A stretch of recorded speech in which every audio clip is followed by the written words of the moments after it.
काव्या जाणार पार्थकडे म्हणजे देशमुखांच्या घरी राहिला आणि जीवा येणार नंदिनीकडे ते पण राहिला। आता हे कसं शक्य आहे तेच आपण या भागामध्ये पाहणार आहोत। आजचा भाग खूपच इंटरेस्टिंग होणार आहे, त्यामुळे हा रिव्ह्यू शेवटपर्यंत नक्की ऐका। लग्नानंतर होईलच प्रेम या मालिकेमध्ये आता इथे जीवा आणि काव्या कॅफेमध्ये एकत्र बोलत बसलेले असतात। जो काही राडा मागच्या भागामध्ये झाला तो तर तुम्ही पाहिलाच असेल, नंदिनीचा आणि काव्याचा तो गुंडांबरोबरचा राडा। आता नंदिनीने त्या गुंडांना कानपाड लावलेली असते, चांगलाच धडा शिकवलेला असतो आणि काव्याची बाजू घेतलेली असते। ती सगळी रील इंटरनेटवर व्हायरल झालेली असते। आता कॅफेमध्ये बसून जीवा तीच रील पाहत असतो। आता नंदिनीची खूपच स्तुती करत असतो, काय काय झाडलंय त्या गुंडांना। आता जीवा म्हणत असतो काय काय ही नंदिनी शांत दिसते पण बोलते किती, म्हणजे फायर ब्रँडच आहे की ही।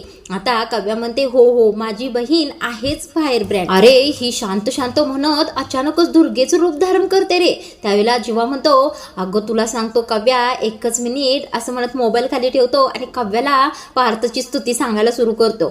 आता म्हणतो अगं ही मोठी भावंड आहेत ना, शांत दिसतात पण खूपच खूपच आगाऊ असतात नाही। अगं तुला सांगतो शाळेमध्ये एका मुलाने माझी खोडी काढली होती, त्यावेळेला तो मुलगा ज्यावेळेला वर्गातून बाहेर पडला ना त्यावेळेला बदडला होता दादाने त्याला। त्यावेळेला काव्या म्हणते अरे काय सांगतोयस। जेव्हा म्हणतो अगं होय खरंच आहे हे। आता ही दोघ जण खूपच मोठमोठ्याने बोलत असतात म्हणून तेथीलच एक लेडीज वेटर येते आणि तुमच्यामुळे बाकीच्या कस्टमरना डिस्टर्ब होत आहे असं ती सांगून जाते। आता जीवा म्हणत असतो काव्या तुला सांगतो हा शांत दिसणारा निरागस दिसणारा दादा ज्यावेळेला माझ्यासाठी भांडतो ना, माझ्यासाठी नडतो त्यावेळेला त्याच्या कोणीतरी प्रेमातच पडेल बघ। त्यावेळेला काव्या म्हणते मी पडले ना त्याच्या प्रेमात। आता जीवा म्हणत असतो काव्या तुला एक गोष्ट कळते का, तू माझ्या समोर बसून तू मला हे सांगत आहेस की तू माझ्या दादाच्या प्रेमात पडली आहेस आणि मला याचं काही सुद्धा वाटत नाहीये, उलट मला आनंद होत आहे, हे कळतंय का तुला काव्या। त्यावेळेला काव्या म्हणते हे मला त्याच वेळेला कळालं होतं ज्यावेळेला तू देवीच्या मंदिरात आला होता, माझ्या हाताला धरून घेऊन गेला होतास हॉस्पिटलला आणि पार्थच्या स्वाधीन सुद्धा केलं होतंस, पण हे सगळं त्यांच्या का लक्षात येत नाही बरं। आता जीवा म्हणत असतो अगं आपण त्यांच्या हे लक्षातच आणून दिलं नाही ना म्हणून त्यांच्या लक्षात आलेलं नाहीये। आता पुन्हा ही दोघं खूपच मोठ्याने बोलत असतात म्हटल्यानंतर ती महिला वेटर येते आणि जीवाला म्हणते सर तुमचं बिल झालं आहे, आता बाकीची कस्टमर वेट करत आहेत। त्यावेळेला जीवा म्हणतो हो मला माहित आहे देतो मी बिल तुला, हे काय नाही यांचं सगळं कारण आहे। आता त्या वेटरला बिल देतो आणि ती तिथून निघून जाते। त्यानंतर जीवा म्हणतो यांचं काय नाही ग कारण आहे, आपल्याला नुसतं हकलण्याचं, आपल्याला बाहेर काढायचंय कारण आपण मोठ्याने बोलतोय ना। आता जीवा खूपच मोठ्याने म्हणत असतो यांची शांतता यांना लखलाप, चल चल काव्या आपण येथून जाऊया, अजिबात इथे थांबायचं नाही असं म्हणून जीवा आता कॅफेच्या बाहेर पडतो आणि काव्या सुद्धा त्याच्या पाठीमागे बाहेर पडते। आता इकडे दोघेही बाहेर आलेले असतात। आता जीवा म्हणत असतो काय माणसं आहेत ग ही, आपल्या पार्टनर बद्दल इतकं छान छान आपण दोघे जण बोलत होतो, यांना बघवलंच नाही, आपल्याला हकललं बघ तिथून यांनी। आता काव्या म्हणत असते चालायचं रे जीवा, पण आपल्याला त्यांनी हकललंय म्हणून आपण आत जायचा प्रयत्न सोडायचा नाही। आता जीवा म्हणतो काय म्हणालीस तू काव्या आता।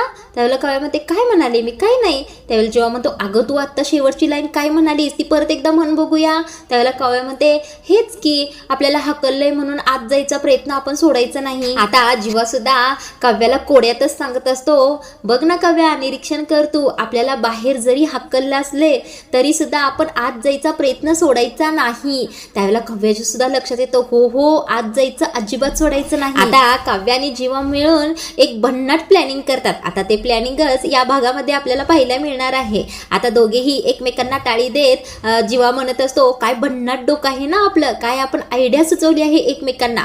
त्यावेळेला काव्या म्हणत असते अरे आयडिया तर सुचणारच ना, कारण प्रेम करण्याची पद्धत जरी सगळ्यांची वेगळी असली तरी भावना एकच आहेत ना। आता जीवा म्हणत असतो काव्या आपण जे प्लॅनिंग केलंय आपण जो विचार करतोय ना त्याने आपलं सगळं काही टेन्शन दूर होईल बघ। त्यावेळेला काव्या म्हणते हो हो अगदी मनावरचे सगळे डाग पुसता येतील, सगळ्या गोष्टींची नवीन सुरुवात होईल बघ। काव्या म्हणते नवीन श्री गणेश होईल। आता जीवा म्हणत असतो काव्या पुन्हा लग्नानंतर एकदा प्रेम होईल। आता काव्या म्हणत असते तुझ्या तोंडात दही साखर पडू दे। आता जीवा म्हणतो पण माझ्या बायकोच्या हातून हवं हा मला दही साखर। आता हे ऐकून काव्या सुद्धा हसत असते। आता काव्या जीवाला म्हणत असते हे ऐकून आणि हे प्लॅनिंग करून खूपच पॉझिटिव्ह वाटतंय रे जीवा, कारण 16 डिसेंबरच्या पार्टीपासून असं वाटत होतं की सगळं काही संपलं आहे। आता काव्या म्हणत असते जीवा खरंच आज वाटत आहे सगळं काही आता सुरळीत होईल बघ। त्यावेळेला जीवा म्हणतो एक्झॅक्टली हे होणारच आहे।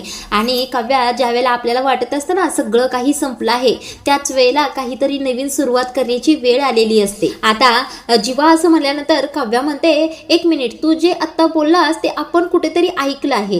त्यावेळेला काव्याच्या पटकन लक्षात येतं की हेच वाक्य गुरुजींनी सांगितलं होतं. आता या दोघांना सुद्धा गुरुजीचं बोलणं आठवायला सुरू होतं. आता गुरुजी म्हणत असतात, या वर्षाचा शेवट तुमच्या निर्णयावरच होणार आहे, पण शेवट झालाय म्हणून सगळं काही संपलंय असं समजायचं नाही. कदाचित ती एका नव्याची सुरुवात असेल. आता हे सगळं बोलणं काव्याने जीवाला आठवलेलं असतं. आता जीवा म्हणतो, काव्या, गुरुजींनी आपल्याला तेव्हा तो संकेत दिला होता. त्यावेळेला काव्या म्हणते, अरे हो, हाच संकेत दिला होता आणि त्याचा अर्थ आज आपल्याला कळतोय. आता काव्या म्हणते, अजून काहीतरी गुरुजींनी सांगितलं होतं, आठवतंय का तुला?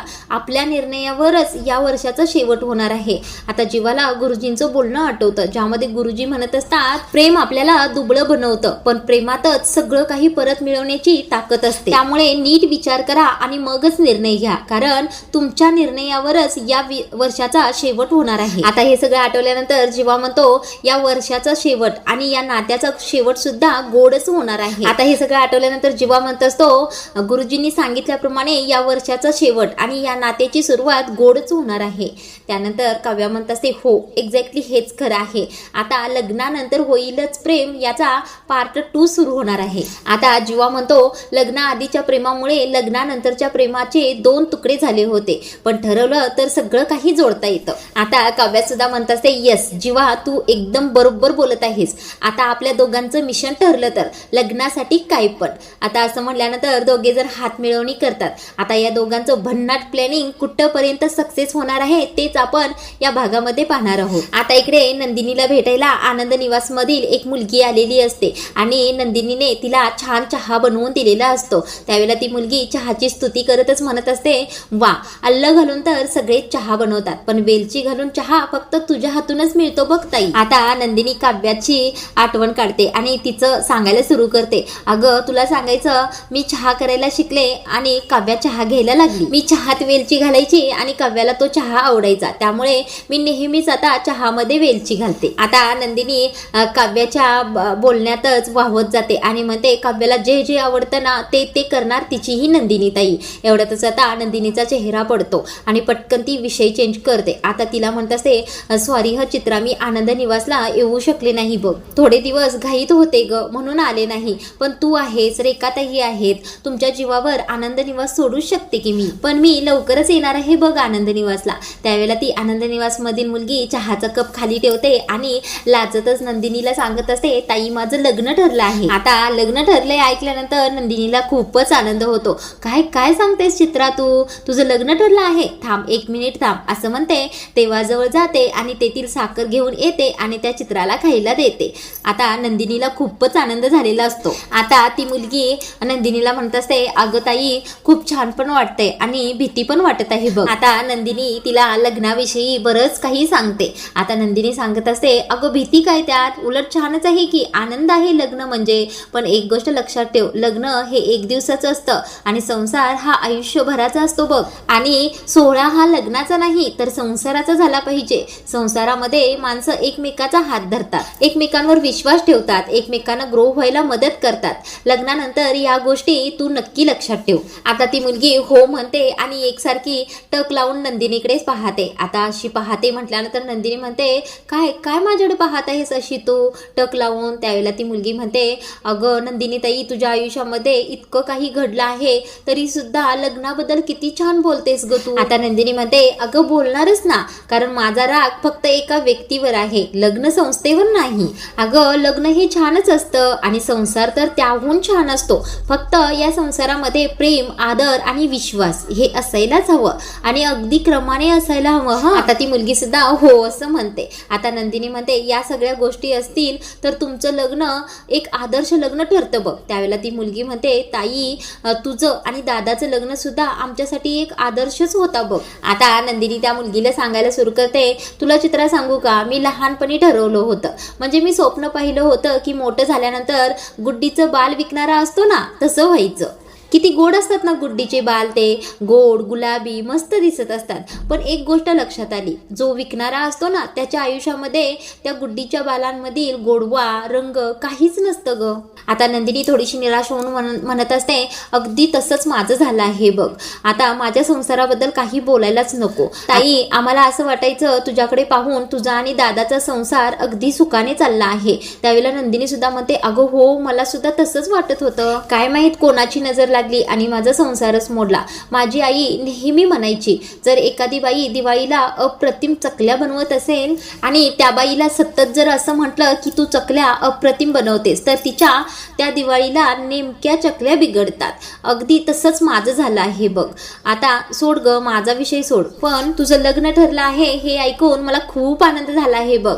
पण आता काम सोडायचं नाही, हिंमत हारायची नाही, आणि तुला काही अडचण आली, काही काम आलं तर मला नक्की सांग, अगदी हक्काने सांग. त्यावेळेला ती मुलगी म्हणते, सांगणार नक्की ताई, सांगणार, आणि पत्रिका आली की तुला निमंत्रण सुद्धा देणार. ताई, निमंत्रण दिल्यानंतर तू आणि जीवा दादाने नक्की माझ्या लग्नाला यायचंय.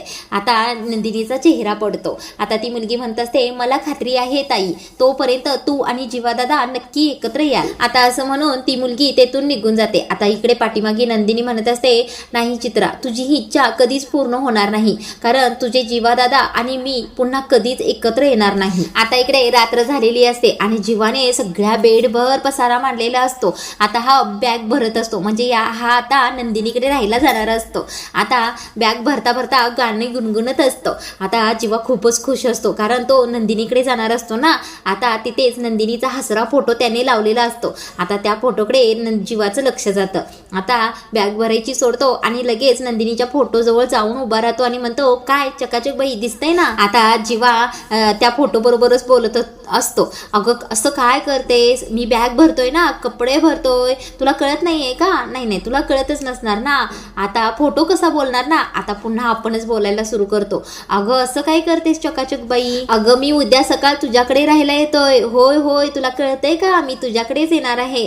अगदी तुझ्यासाठी माझा हा सगळा कम्फर्ट, म्हणजे माझी ही बेडरूम, माझं सगळं काही मी सोडायला तयार आहे तुझ्यासाठी. आता जीवा पुन्हा त्या फोटोकडे पाहतच म्हणतो, कारण माझं तुझ्यावर खूप खूप प्रेम आहे बघ. आता इकडे काव्या सुद्धा खूपच खुश असते आणि ती सुद्धा तिची कपडे पॅकिंग करत असते, बॅग भरत असते. आता कपडे भरतच खुशी व्यक्त करत असते. आता म्हणत असते, चला देशमुख, मी उद्या तुमच्याकडे येणार आहे आणि पहा, मी तुमच्याकडे आल्यानंतर खूपच मजा येणार आहे.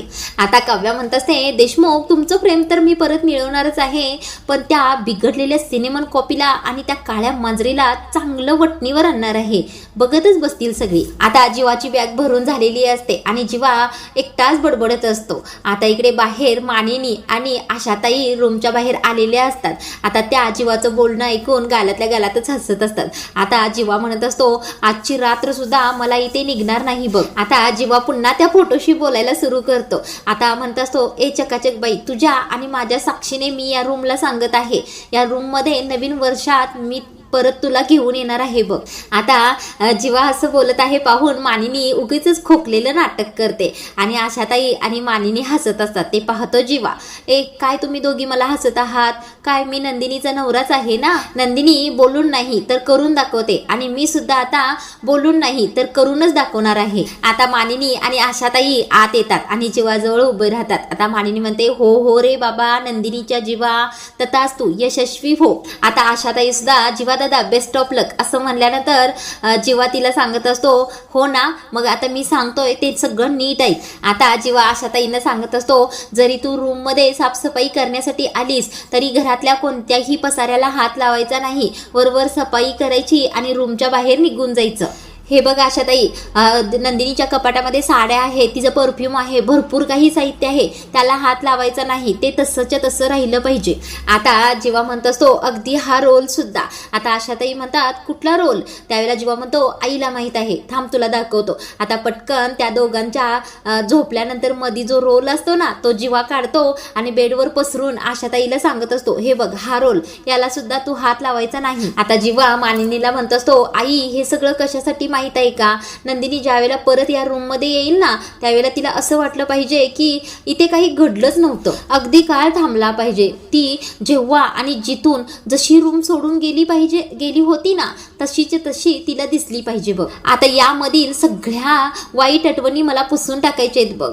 नंदिनी जेव्हा या घरात नाही तर या रूम मध्ये परत येईल ना, त्याच वेळेला मला समाधान वाटेल बघ.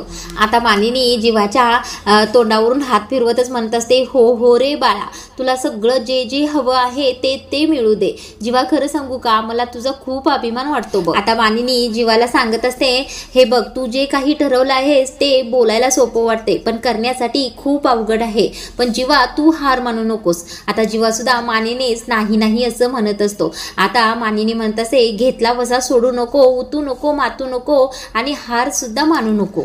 आता मानिनी म्हणते, कळतंय ना जीवा तुला मी काय बोलते ते. त्यावेळेला जीवा नंदिनीचा हात हातामध्ये घेऊनच म्हणतो, आई हो तू काय म्हणतायस मला सगळं कळतंय. आजीने मला सगळ्या श्रावणातल्या कथा सांगितल्या होत्या. आता आशाताई सुद्धा जीवाची नजर काढतात आणि बोटं मोडतच म्हणतात, जीवा दादाला आता कोणाचीच नजर लागायला नको. आता इकडे काव्या बॅग भरतच म्हणत असते, मला तुमच्याशिवाय नाही हो करमत असं बडबडतच असते. तेवढ्यातच नंदिनी येते आणि म्हणते, अगं काव्या काय तू बॅग भरत आहेस, कुठे चालली आहेस का काव्या तू. त्यावेळेला काव्या म्हणते, ताई हो मी चालली आहे. असं म्हणतात लग्न झालेल्या मुलीने जास्त काळ माहेरी राहू नये, म्हणूनच मी माझ्या सासरी चालली आहे देशमुखांना भेटायला. आशीर्वाद सदन जिंदाबाद असं म्हटल्यानंतर नंदिनी खुश होते आणि म्हणते, काव्या काय तू आपल्या घरी चालली आहेस. आता नंदिनी पटकन आपल्या म्हटल्यानंतर काव्या तिच्या चेहऱ्याकडे बघते. नंदिनी लगेच वाक्य बदलते, म्हणजे तू देशमुखांच्या घरी चालली आहेस. त्यावेळेला काव्या म्हणते, हो ताई मी आपल्या घरी चालली आहे माझ्या बोक्याला परत मिळवायला. आता हे ऐकून नंदिनीला खूपच आनंद होतो. काव्याचा हात हातामध्ये घेते, खरंच काव्या तू खरंच निघालेस. आता ती म्हणत असते, काव्या तू घरी जातेस मला खूपच बरं वाटत आहे बघ, खूप आनंद झाला आहे बघ. त्यांनी उगाचच मला या तुझ्या वस्तू माझ्याकडे दिल्या आहेत. आता काव्या पटकन त्या साहित्याकडे बघतच बोलून जाते की अगं ताई तुझ्याकडे दिलं वय हे सगळं साहित्य, अगं मी सुद्धा तिथे होतेच की ते माझ्याकडे देऊ शकले असते. आता मात्र काव्याच्या लक्षात येतं की नंदिनी ताईचं मी बोलणं चोरून ऐकलं होतं. आता लगेच नंदिनी म्हणते, काव्या तू तिथे आली होतीस, तुला कसं माहित, आम्ही दोघे मिलन कॅफेमध्ये भेटणार होतो ते. आता काव्या थोडी अडकळतच म्हणते, अगं ताई ते मला. आता ती खरं सांगून टाकते, ताई मी तुमच्या दोघांचं बोलणं फोनवरचं चोरून ऐकलं होतं. आता नंदिनी म्हणते, आणि जीवा ते कसं काय आले होते बरं, म्हणजे तूच त्यांना सांगितलं होतंस ना.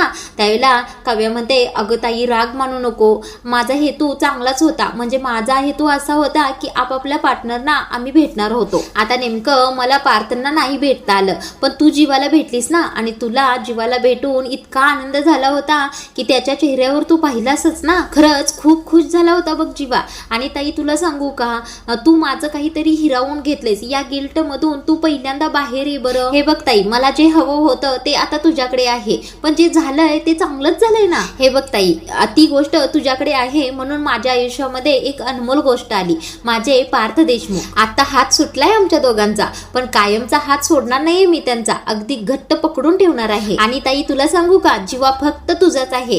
हो ताई तुझाच आहे, आणि जोपर्यंत तो तुझ्या तोंडून हे वाक्य ऐकत नाही ना तोपर्यंत तो शांत बसणार नाही. आता नंदिनी काव्याला म्हणत असते, काव्या तू देशमुखांच्या घरी जात आहेस पार्थना मिळवण्यासाठी, ही गोष्ट खूपच चांगली आहे बघ, आणि या गोष्टीला माझा पाठिंबा सुद्धा आहे, पण मला जीवांबद्दल काहीही बोलायचं नाहीये. त्यावेळेला काव्या म्हणते, नको बोलूस ताई, तू नको बोलूस, कारण काय बोलायचं आहे ते आता तोच बोलणार आहे. नाही बोलणार नाही तर तुझा पसारेवाला करूनच दाखवणार आहे बघ. आता नंदिनी म्हणते, म्हणजे काव्या काय म्हणालीस. त्यावेळेला काव्या म्हणते, कळेलच तुला उद्या असं म्हणते आणि तेथून निघून जाते. आता इकडे हॉलमध्ये जीवा एकटाच पुस्तक वाचत बसलेला असतो. आता तेथे येतो जीवा आणि दादा मला तुझ्याशी थोडं बोलायचं आहे असं म्हणतो. आता पार्थ मात्र जीवाला समोर पाहून पटकन उठून तेथून जात असतो. तेवढ्यात जीवा त्याला दाबून तिथेच बसवतो. आता जीवा म्हणतो, दादा प्लीज जाऊ नकोस ना, खूप महत्वाचं आहे प्लीज. आता जीवाबरोबर मानिनी सुद्धा असते. आता जीवा मानिनीकडे पाहतच पार्थला सांगत असतो, दादा मी 1 महिन्यासाठी नंदिनीकडे राहायला जातोय त्यांना कन्व्हिन्स करायला. आता हे ऐकून पार्थ एक नजर मानिनीवर टाकतो आणि पुन्हा जीवाला म्हणतो, आणि 1 महिन्यात त्या कन्व्हिन्स होतील. आता जीवा म्हणतो, माहित नाही 1 महिन्यात ती कन्व्हिन्स होणार आहे की नाही ते माहित नाही, पण जोपर्यंत ती कन्व्हिन्स होत नाही तोपर्यंत मी घरी येणार नाही. आता पार्थ म्हणत असतो, म्हणतो तू ज्या घरामध्ये राहायला जाणार आहेस त्या घरामध्ये काय घडणार आहे तेच माझ्या नजरेत दिसत आहे. जीवा म्हणतोय दादा तुला काय म्हणायचं आहे मला कळतंय. त्यावेळेला पार्थ म्हणतो मला नाही वाटत की तुम्हा दोघांना एकत्र बघण्याची तयारी नंदिनीच्या मनाची आहे. आता जीवा म्हणतो तशी वेळच येणार नाही दादा. त्यावर पार्थ म्हणतो का? त्यावेळेला जीवा म्हणतो अरे दादा तू काळजी करू नकोस, सगळं काही व्यवस्थित होईल. आता जीवा म्हणतो इथून पुढे मी आणि काव्या तुम्हा दोघांना त्रास होईल असं काहीही वागणार नाही. यावर पार्थ म्हणतो ठीक आहे. आता असं म्हणून पार्थ तेथून उठून जात असतो. तेवढ्यातच जीवा हात धरतो आणि पार्थला पाठीमागूनच मिठी मारतो आणि दादा आय एम सॉरी असं म्हटल्यानंतर पार्थ सुद्धा जीवाला ऑल द बेस्ट छोटे असं म्हणतो. आता पार्थचा ग्रीन सिग्नल पाहून जीवाला खूपच आनंद झालेला असतो आणि आजचा भाग इथेच थांबवला आहे. आता पुढील भागामध्ये नंदिनीला सांगून काव्या घरून निघते. आता नंदिनी पाठीमागे विचार करत असते काव्या देशमुखांकडे निघाले तरी खरी, पण तिला आणि जीवाला एकत्र पाहून पार्थांना काय वाटेल बरं. आता काव्या सुद्धा इकडे देशमुखांच्या घरी आलेली असते आणि पार्थच दरवाजा उघडतो. आता त्यावेळेला पार्थला पाहून काव्या म्हणत असते फिसकारलेली मांजरीन आर्किटेक्ट बोक्याला परत मिळवूनच गप्प बसेल. आता इकडे जीवा सुद्धा नंदिनीकडे आलेला असतो आणि तिला म्हणत असतो बाद झाला आता हा सगळा लपंडाव, तूच माझा आता सांगवा आणि तूच माझा मितवा. आता तूच माझी रूम पार्टनर आणि तूच माझी लाईफ पार्टनर. तर प्रेक्षकांनो पुढील भाग पाहणे अतिशय रंजक ठरणार आहे, त्यामुळे उद्याचा रिव्ह्यू ऐकायला विसरू नका. आणि हा रिव्ह्यू ऐकला असेल तर व्हिडिओला लाईक करा आणि नियमितपणे असे रिव्ह्यू ऐकण्यासाठी चॅनलला सबस्क्राईब करा.